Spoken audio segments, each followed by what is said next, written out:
deben poder acceder todos los colombianos.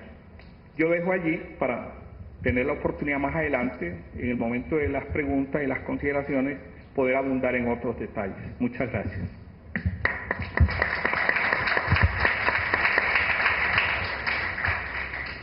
Continuamos con la exposición del profesor Miguel Pardo, quien es magíster en Historia del Externado de la Universidad Externado de Colombia, doctorante en Historia de la Universidad de Michoacán de México y actualmente es el presidente de la Asociación Distrital de Educadores en Bogotá.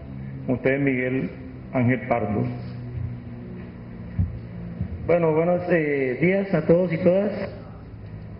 Un agradecimiento a la universidad y a los organizadores del evento, y un honor estar aquí con Amílcar Acosta, dirigente de primera línea del movimiento estudiantil del 71, como que fuera él no solamente el principal dirigente de los estudiantes en Antioquia, sino miembro de la dirección nacional del movimiento de la época.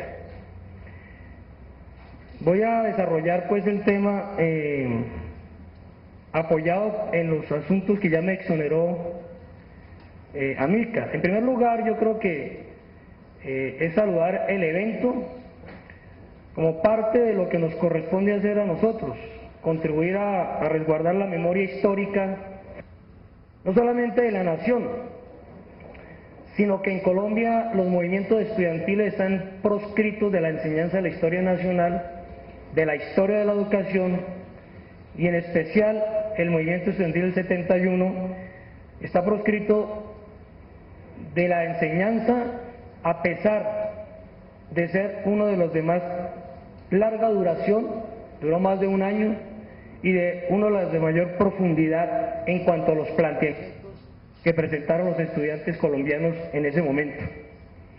Esto no se compara con el concepto de universidad y de la historia de la universidad que tienen en otras latitudes que estudian los movimientos estudiantiles, hacen parte de sus líneas de investigación de los movimientos sociales y de la historia de la educación, como es el caso en América Latina de Argentina, Brasil y México, y por supuesto en el caso europeo todo el proceso de discusión que se dio y hace parte de la enseñanza de sus historias nacionales y de estas líneas de investigación, las historias del movimiento estudiantil. En primer lugar, eso me parece que es clave, este proceso. La historiografía del movimiento estudiantil realmente es muy escasa. Hay una serie de artículos desarrollados de manera muy puntual, aislada, y allí falta, por supuesto, mucho más desarrollo de este tema y en general el proceso el papel del movimiento estudiantil y la comunidad educativa en las reformas universitarias. En segundo lugar, yo creo que nosotros debemos entender esta lucha del movimiento estudiantil del 71, que se desarrolla hace 40 años, en el marco de la lucha de la comunidad educativa que a lo largo de los 200 años de república se ha desarrollado. Desde la primera propuesta de plan de estudios en 1774 de Moreno y Escandón, una primera propuesta de reforma educativa progresista, hasta las propuestas que planteó el movimiento estudiantil del 71 con mucha claridad, y por supuesto las propuestas que posterior al 71 han hecho principalmente los maestros y maestras asociados en la Federación Colombiana de Educadores y en las asociaciones de maestros universitarios. De lo que se trata en todo este proceso es entender que estos 200 años de lucha también están en el marco de una contienda de la comunidad educativa a nivel universal, que hizo unos planteamientos de reforma educativa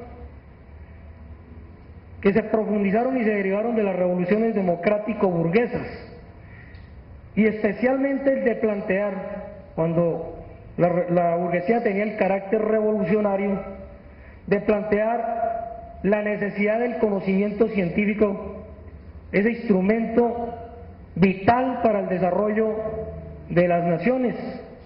Por supuesto que en un principio lo que hace la burguesía es suprimir el divorcio entre el conocimiento y la producción. Y el tránsito del feudalismo al capitalismo se hace apoyado, entre otras cosas, en la incorporación y generación de conocimiento científico para elevar la producción, pero a los trabajadores nos ha correspondido señalar también que la generación de conocimiento científico debe contribuir al desarrollo, por supuesto, del bienestar de la sociedad. Este aspecto es vital y desde entonces las revoluciones democrático-burguesas, especialmente donde tuvieron un profundo apoyo popular para lograr el poder, establecieron sus comunidades educativas unos criterios importantes para impulsar una reforma educativa. Y uno de los aspectos claves que se plantearon, que son producto de esas revoluciones, es que la única institución capaz en la sociedad de financiar la educación y las investigaciones en la ciencia en la sociedad es el Estado. Este es un planteamiento de la burguesía revolucionaria, no es un planteamiento ni del socialismo, ni siquiera de los trabajadores, que hoy, por supuesto, el neoliberalismo niega, pero que no por ello le quita la validez. Los países que han alcanzado elevados grados de calidad y de cobertura ha sido sobre la base de señalar que la financiación debe ser estatal y de convertir este asunto en norma y velar por su aplicación. Jaime Araújo planteaba al magistrado que una forma moderna de suprimir los derechos es suprimirle la financiación, como es el caso de la salud y de la educación, a través también de normas constitucionales, como ocurrió especialmente en el 2001 y el 2007 en Colombia. Y ese elemento fue acompañado de otros criterios y de propuestas de reforma para que avanzara el conocimiento. Si el conocimiento se convirtió en un instrumento clave para el desarrollo de las naciones y para la producción, y el papel de la escuela, entendida por supuesto aquí la universidad, es contribuir a través del conocimiento a ese desarrollo social, habría que luchar y abrirse camino por unos criterios. Y el primero de ellos es que a una nación autónoma le corresponde impulsar una producción tanto agrícola como nacional autónoma, y eso sobre la base de crear sistemas educativos y de ciencia y tecnologías muy fuertes. Y este es un aspecto central que se impulsan desde el principio, pero para poder garantizar que el conocimiento avance, la burguesía tuvo que luchar con un aspecto central que fue el de la libertad de cátedra y el de la autonomía escolar, de la autonomía universitaria y escolar.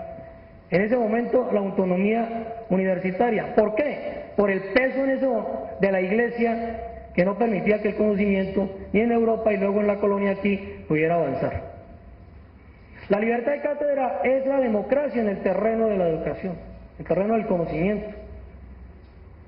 Y ese aspecto es vital para que avance el conocimiento, o si no, pues debemos recordar los 1000 años de torturas y de quemados en la época de la Edad Media y en la colonia, en el territorio nuestro. Por eso, libertad de cátedra. ¿Y quién determina el rumbo académico de la institución es clave? Sustraérselo a la Iglesia en ese momento era vital. Sustraérselo a las imposiciones extranjeras hace 40 años era fundamental. Por eso un aspecto central del movimiento estudiantil del 71 era defender el conocimiento, la soberanía nacional en el campo de la educación y la cultura, y eso tenía un aspecto central y principal: quién determinaba el rumbo académico de las instituciones. Y lo que plantean los estudiantes en el 71 es que esos consejos superiores universitarios estaban bajo la subordinación fundamentalmente de las imposiciones extranjeras que definían qué se investiga y hasta dónde se investiga, qué se enseña y hasta dónde se enseña. Y a ellos se le agregaba nada menos y nada más la presencia de la Iglesia, aún todavía en 1971 la Iglesia tenía un puesto y los representantes de los gremios económicos. Entonces el tema de la autonomía no es un asunto de poca monta ni un asunto de libertad y la libertad de cátedra tampoco, y eso ha sido parte de la lucha, incluido el mismo Mutis, que era cura, en todo el proceso de impulso de las reformas desde que empezó este proceso de lucha de la comunidad educativa en lo que hoy es Colombia. El programa mínimo se debe entender en ese marco. Esos criterios de reforma impulsados por las revoluciones democrático-burguesas, financiación estatal, después se le precisarían los términos, con nombre y apellido, adecuada.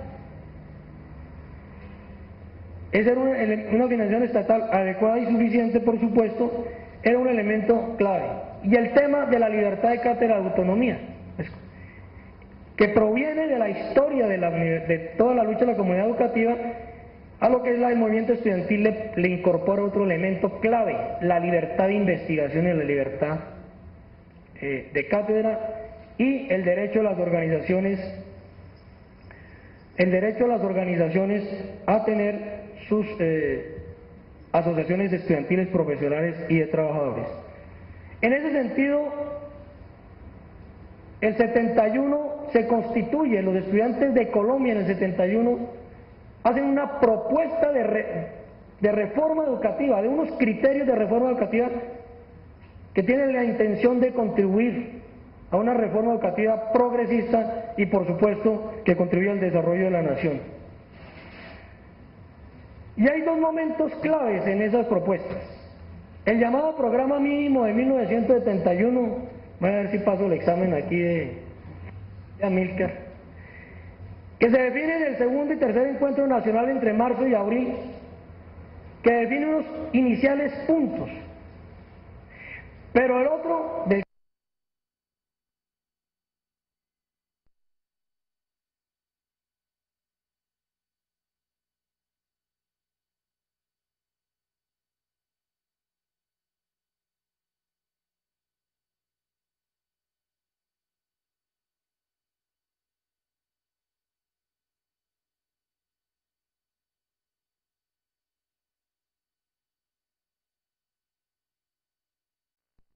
del programa mínimo que se define en el encuentro nacional estudiantil de marzo y abril implica el primero, aquí lo podemos observar, es la abolición, es decir, es una solicitud tajante del movimiento estudiantil, es la abolición de los consejos superiores universitarios, porque tenía una representación fundamentalmente del clero y de los gremios, como lo hemos anotado, y plantea no solamente la abolición, sino su relevo, su reemplazo por un órgano en la cual la comunidad educativa determina el rumbo académico de la institución. El cogobierno no se entiende como la autonomía financiera, sino como la autonomía académica, determinar el rumbo académico de la institución. Esa es la vieja contradicción entre el Estado y la comunidad educativa. Nosotros planteamos que profesores, investigadores, estudiantes hemos de determinar el rumbo académico de las instituciones y por eso reclamamos la autonomía universitaria y que el Estado financie. Lo que se ha impulsado por parte del Estado, por supuesto en esta etapa con estos últimos 20 años con mayor agresividad, es que ellos nos dicen qué nos enseñan, cómo se enseña y que nosotros paguemos. Ahí está en esencia la contradicción. El segundo punto, el establecimiento de un sistema democrático para la elección de las autoridades universitarias en los establecimientos públicos y privados. El tercero, ya lo planteó Amílcar, que tiene que ver con el problema del presupuesto, pero además existía en la vieja Constitución del 86 y sus reformas, adelante tengo una pequeña diferencia aquí con Amílcar, un elemento, y era que el 15% del presupuesto del Ministerio de Educación Nacional debe ir a la Universidad Nacional, y no se cumplía. Por eso exigía el cumplimiento en ese sentido. Congelación de matrículas, suspensión de las cláusulas lesivas de la nación colombiana contenían los contratos de la universidad con las agencias extranjeras. Y el cuarto punto, que aquí nos debemos recordar, es la conformación inmediata de una comisión que debe estudiar el carácter rector de la Universidad Nacional en la Educación Superior, la liquidación del ICFES, la financiación estatal, la revisión de los contratos. Pero aquí quiero, de este punto, resaltar el tema de la supresión del ICFES. Ya el movimiento estudiantil avisoraba el papel del ICFES, que se va a consolidar en la reforma educativa de 1980. Y el papel del ICFES se avisora para ser un agente externo a la universidad que determina la vida, pasión y muerte de las universidades. Es decir, el movimiento estudiantil empezaba a elaborar unas propuestas, y ya la burguesía tenía claro que si se perdía el control de la universidad, quien determinaba era un agente externo, un órgano externo a la universidad. Por eso ya se esbozaba, no solamente, no bastaría con los organismos autocráticos de las universidades, sino también, por supuesto, el tema de controlarlo por la vía externa. El quinto punto, que fue el florero de Llorente, el retiro definitivo de la Universidad del Valle y la ruptura con la Fundación para la Educación Superior, FES. ¿Por qué es el florero de Llorente? Porque el 26 de febrero, acompañado la universidad y la secundaria y la población del Valle, salieron una gran marcha exigiendo que la FES, que era la que determinaba qué se enseñaba y qué no se enseñaba en la Universidad del Valle, debía retirarse de la universidad y deben suprimirse los órganos universitarios autocráticos que no permitían la participación de la comunidad educativa en la determinación del rumbo académico. En el 70 ya habían habido movimientos en la Universidad del Valle también, y la de Antioquia. En el 69 creo que expulsaron a Amílcar por primera vez. Amílcar tiene más entradas y salidas a la universidad, ¿no? Desde 1968 la Universidad de Antioquia estaba haciendo movimientos de protesta exigiendo democracia. A veces se quiere forzar que nosotros teníamos una relación directa con el mayo francés y el mayo mexicano. No, aquí hay unas condiciones internas claras que nos llevan a esa, y que es principalmente el tema de la autocracia en los consejos superiores. El otro punto era la legislación del derecho a crear organizaciones gremiales, tanto estudiantiles, profesionales, etcétera, y la reapertura de la Facultad de Sociología de la Universidad Javeriana. Ustedes dicen, ¿cómo así? Es que el movimiento estudiantil fue tan grande que de 70.000 estudiantes universitarios ingresaron a la protesta 60.000, incluidas todas las universidades públicas y privadas, incluida la Javeriana y la de los Andes.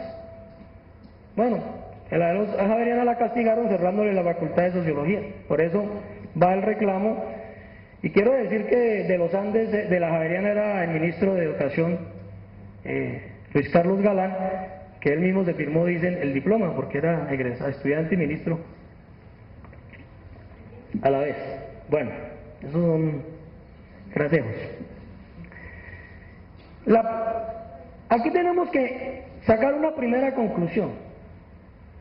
Amílcar ha planteado el informe ADCO, es decir, el informe ADCO es un informe que se elabora por parte de un señor que se llama Rudolf Alcon, el plan básico, que implica proponer una reforma en toda América Latina, de las universidades de toda América Latina. Varias cosas dice el plan ADCO, pero hay un aspecto, una vez avanzar en el proceso de privatización, etcétera, pero el aspecto central que dice el plan y el informe es que no se puede modernizar la universidad sino sobre la base de la autocracia. Es decir, tener un estudiante a un profesor en el Consejo Superior es como tener un espía en el Estado Mayor.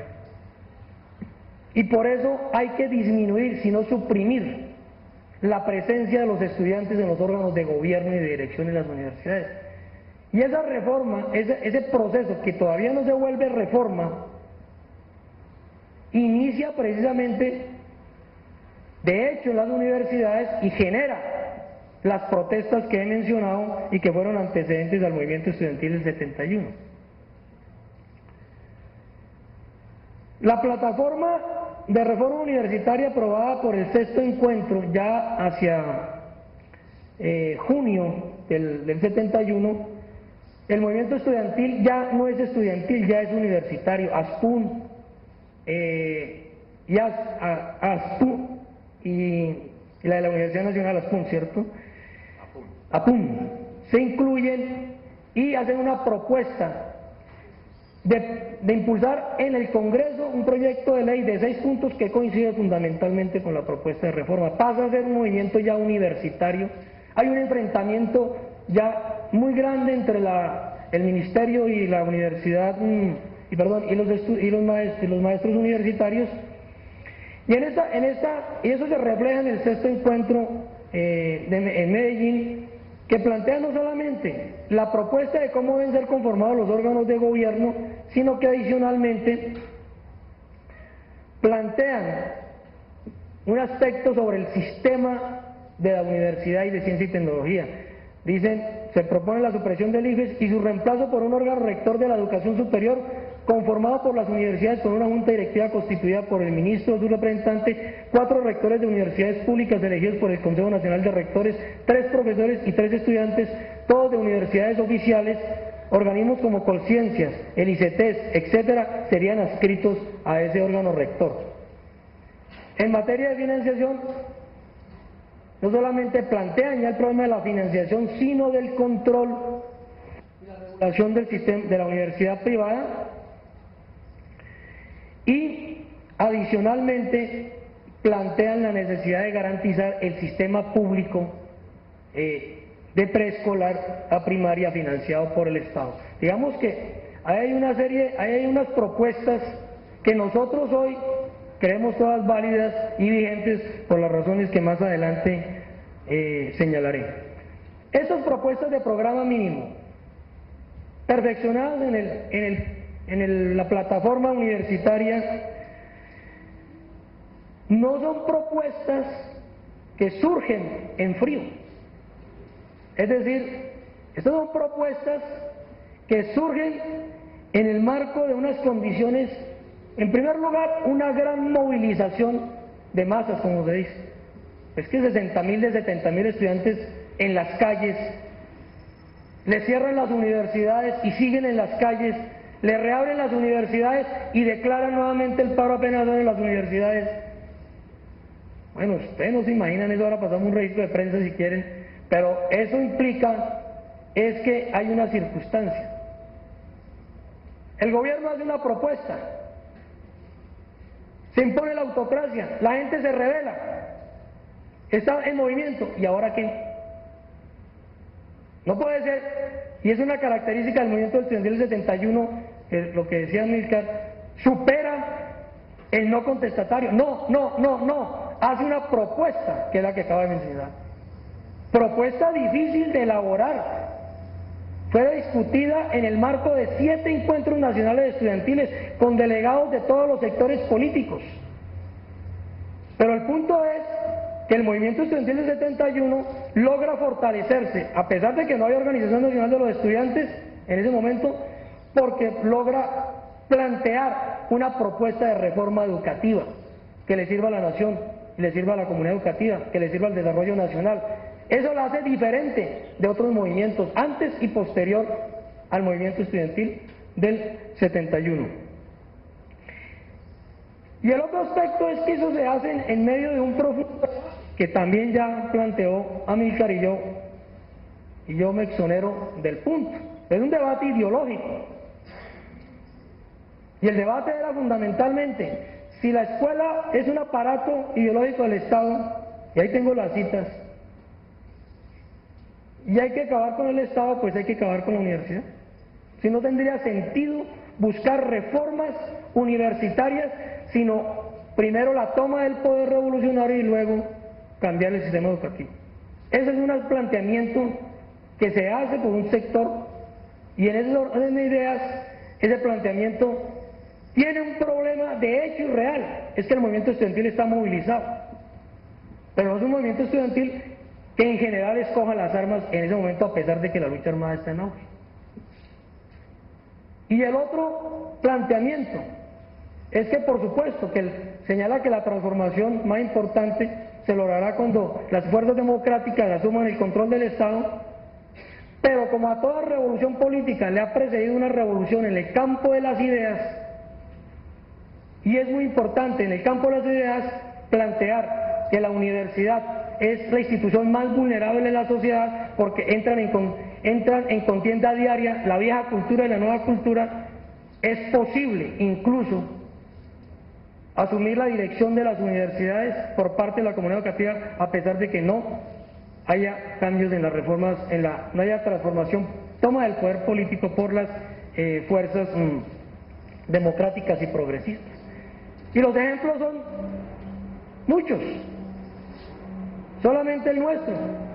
No hubiera sido posible la independencia nacional si no hubiera estado precedida de todo el movimiento de la revolución que generó la expedición botánica en Colombia. Ni la revolución burguesa francesa si no es antecedida de lograr primero en el campo de las ideas que cambien verdades, como que el poder es de origen divino y no viene de la ciudadanía, o en el caso nuestro, que nosotros éramos que dependíamos de España y no con nuestra riqueza, que era España la que dependía de nosotros. Y ese profundo debate ideológico se hace en medio de un movimiento muy grande de masas, bajo la clandestinidad de la dirección estudiantil, por la mañana en las calles y por la noche estudiando qué pasó en el mundo antes para hacer una propuesta de reforma educativa. Eso es lo que permiten los movimientos en alza, porque no se trataba solamente ya en febrero del 71 de decir no, sino también ya salir con una serie de propuestas que nuclearan el movimiento estudiantil. Y el otro aspecto que logra superar, pero va a ser siempre una falencia, es que desafortunadamente la Federación Universitaria Nacional, que tenía una capacidad de convocatoria, fue disuelta en 1968. Y desde entonces, lo voy a decir con todo respeto, no ha existido una Federación Universitaria Nacional. Es decir, eso nos ha costado hace más de 40 años que no hay una organización nacional de los estudiantes. Hay procesos hoy organizativos impulsados por fuerzas políticas, y eso puede ser válido. Esa fue una dificultad enorme con la cual se enfrentó el movimiento estudiantil. Por fortuna habían y se pudieron reconstruir las organizaciones de base, como el Consejo Superior Estudiantil de Antioquia, la Federación Universitaria del Valle, la UDESA y la creación de los comités de base en la Universidad Nacional, que permitieron luego, en una centralización en el Comité Nacional de Solidaridad, que esta lucha se llevara adelante.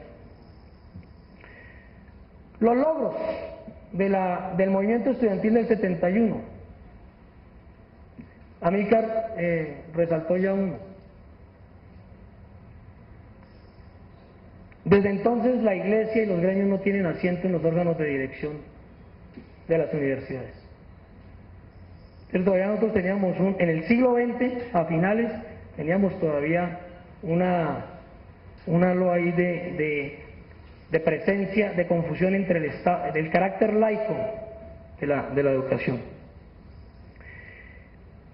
Y en el marco del movimiento, el derrumbe de los consejos superiores, porque los representantes de las academias no regresaron, y por supuesto el logro que quiero señalar del movimiento de manera inmediata es haber logrado en octubre 23 el decreto 2070, en la cual el gobierno nacional reconoce la propuesta del movimiento estudiantil, es decir, se abre campo al llamado cogobierno, y se suprimen los consejos superiores anteriores y entra a regir un Consejo Superior Provisional Universitario en la Universidad Nacional y en la Universidad de Antioquia, cuyos miembros son elegidos democráticamente en la Universidad Nacional en noviembre del 71 y, si no estoy mal, en la Universidad de Antioquia en enero del 72. Y en ese sentido, esos consejos superiores, pese a que no están conformados como se planteó inicialmente, 3 estudiantes, 3 profesores, etcétera, sí permiten una mayoría importante. Está el rector o el representante, el ministro o el rector, 2 estudiantes principales con suplentes. Los estudiantes se avivaron mucho y siempre iban los 2 principales y los 2 suplentes. Un representante de los exalumnos y representantes de los decanos, que permitió que el consejo, que el gobierno pudiera desarrollar en su corta duración, porque en 1972 fueron suprimidos violentamente por el gobierno de Misael Pastrana. Sin embargo, en esa corta duración se demuestra la importancia de un instrumento como este. Uno, la elaboración, por supuesto, de un presupuesto de la universidad acorde con las necesidades académicas. En el caso de la Nacional, un presupuesto que se elaboró en ese momento de 630 millones. Cuando acabó el cogobierno, el reemplazo, que creo que fue el rector Dux, planteó que la universidad no necesitaba 630, sino 280 millones de pesos para funcionar. Es decir, hay una diferencia clave. El otro asunto del cogobierno suspendió los contratos entre las agencias internacionales y la universidad, por supuesto, por considerarlos lesivos. Tercero, detuvo en la reforma educativa, el plan Atcon. Solamente hasta el gobierno de Turbay Ayala en 1980 se pudo imponer ya una reforma educativa postsecundaria, se llamó, en 1980, es decir, el movimiento estudiantil del 71, a pesar de que el cogobierno cae en el 72, tiene ese efecto. Se aumenta el presupuesto para bienestar y cobertura y se establece una propuesta en la cual de fortalecer el ingreso de maestros por el concurso y, por supuesto, de fortalecerlo, porque eso ya venían dando, y por supuesto el tema de las comisiones de estudio, el reintegro de los expulsados. ¿Por qué cae el cogobierno? Yo creo que nosotros, en primer lugar, por supuesto, el gobierno nacional, que enfrentaba una recia oposición del movimiento obrero campesino y estudiantil, logra neutralizar todos esos conflictos y pueda concentrarse en el movimiento estudiantil y en el cogobierno, el cual reprime violentamente y disuelve. Segundo, pues toda la discusión siempre es el presupuesto. El gobierno nacional, desde el Ministerio de Hacienda, asfixia a la Universidad Nacional y a la Universidad de Antioquia, no otorgándole el presupuesto. Tercero, una permanente provocación de la fuerza pública, entrando permanentemente a provocar a la universidad y a las autoridades universitarias. Cuarto, los cogobiernos de la Universidad de Antioquia y la Universidad Nacional no solamente manifestaron públicamente su rechazo a la reforma educativa del gobierno y colocaron a la dirección de las 2 universidades como un gran dique para que eso se implementara, sino también que acompañaron a las luchas de los maestros de primaria y de secundaria, que en ese momento estaban luchando por la defensa de la educación pública y la conquista del estatuto docente. Pero lo que más se enfatiza en el tema del cogobierno, de lo que cae, además de la situación con el gobierno nacional, es el grado de conciencia para defender la conquista y el instrumento para defenderla. Es decir, las conquistas se pueden defender si hay un alto grado de conciencia para ello. Y desafortunadamente, conquistado el cogobierno, opositores al cogobierno plantearon, siguieron su debate y eso debilitó mucho la posibilidad de una dirección colegiada. Pero lo otro es que no se pudo reconstruir la Organización Nacional de los Estudiantes. Y defender una conquista, así estemos la mayoría de acuerdo, todos de acuerdo, del movimiento estudiantil, sin este instrumento tan eficaz como es la organización estudiantil, pues contribuyó a la caída del cogobierno. Digamos que a manera de conclusión, podríamos decir pues, esta que acabo de mencionar, las conquistas tienen que se defienden sobre esa base. Dos, es evidente que la universidad es una institución vulnerable en los actuales estados en cuanto a que las fuerzas nuevas, las ideas nuevas pueden avanzar y pueden avanzar dentro de la universidad, dentro de la sociedad, pese a que no haya el control del Estado. Y en tercer lugar, nos corresponde a nosotros plantearnos una cosa. Hoy hay una conspiración enorme y terrible contra una conspiración neoliberal contra la existencia de comunidades educativas, académicas y científicas de alto nivel en los países de América Latina. El asunto es más grave de lo que se está diciendo. Ya no alcanzo a desarrollarlo por los temas. Pero la propuesta hoy es la supresión en regla de las conquistas que ha logrado la comunidad educativa en 200 años de historia en Colombia. Y menciono algunas. La separación entre iglesia y Estado, carácter laico. Dos, la creación del sistema público. Tres, la creación en ese punto de la Universidad Nacional de los Estados Unidos de Colombia en 1864 y posteriormente cuando la regeneración la disuelve, su reconstrucción después de la lucha estudiantil de 1920 en 1936. La supresión de la autonomía y la libertad de cátedra, en regla. Y la supresión del magisterio estatal. Y hay dos instrumentos para ello. En el campo del preescolar a la educación media, la propuesta hoy se llama generalizar las concesiones escolares. La concesión escolar, que en nuestra capital se la inventó Antanas y Peñalosa, es que con los recursos del Estado, miren ustedes, se construyen colegios y se le entregan a los particulares, les pagan por administrarlos y les pagan por chico. ¿Y qué implica el colegio de concesión? No solamente un determinio del patrimonio público, sino implica la supresión de la libertad de cátedra y de la autonomía escolar, porque hay quien define. Si usted opina sobre la academia, contrario a la caja de compensación que tiene el colegio, o a la iglesia que tiene el colegio, pues se va al puesto. Entonces, libertad de cátedra, ejercicio de derechos civiles, sin estabilidad laboral, eso no es posible. Y en ese sentido, el colegio concesionado tendría esa característica. Incluso elementos de refeudalización. Y eso está planteado hoy a nivel de la propuesta que está haciendo el gobierno y que tiene la Federación Colombiana de Educadores en este momento en estado de alerta y en proceso de negociación y movilización frente a un pliego de peticiones cuyo punto principal es la política educativa, la defensa del sistema educativo público estatal. Y dos, en el campo universitario es si se logra por fin aplicar las reglas de la Organización Mundial del Comercio al sistema educativo público, especialmente el universitario. Y eso tiene aquí un pulso que hemos logrado evitar, que es la aprobación del Tratado de Libre Comercio, y que allí implicaría en el campo de la educación, y especialmente en la universidad, dos o tres cosas, gracias porque ya se me acabó el tiempo. Uno, completamente el servicio, el criterio del derecho se cambia por el criterio de servicio. Y el servicio es, usted puede acceder al servicio sobre la base de que pueda o no pagar. Es la diferencia con el derecho. Dos,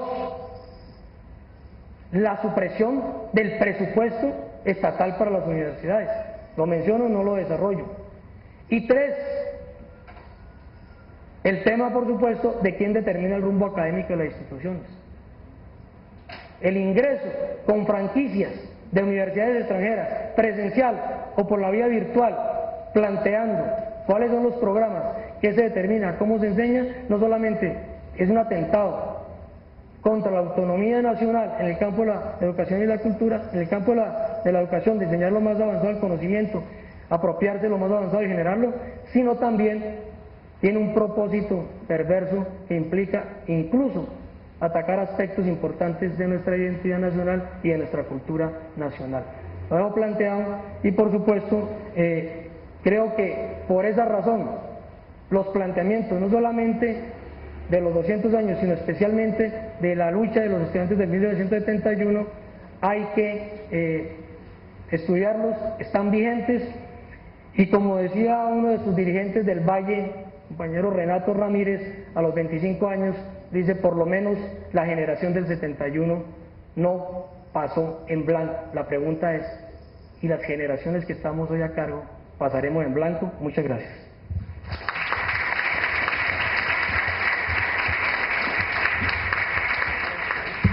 Gracias, Miguel.